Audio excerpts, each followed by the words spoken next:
Fe enw I yw PC Helen Marshall, a dyma tarian fy ffrind.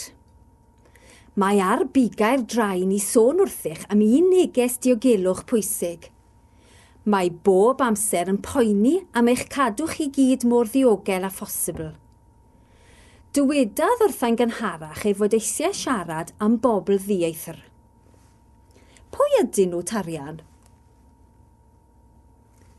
Mae'n dweud mai person dieithr yw'r un nad ydych chi yn ei adnabod nac yn ymddiried ynddo.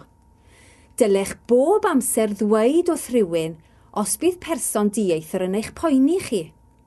Felly, os bydd person dieithr yn eich poeni, fe fydda fi bob amser yn dweud wrth blant am gofio.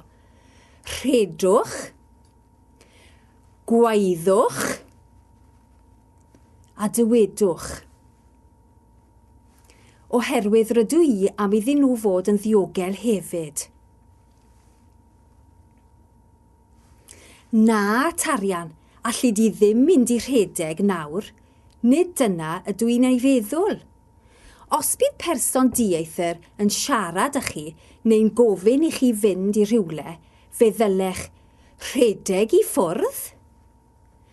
Gweiddi, na, na! A dweud wrth mam neu dad ar unwaith. A wyt ti'n deall nawr, tarian? Mae tarian yn dweud ydw, cadwch yn ddiogel bob amser.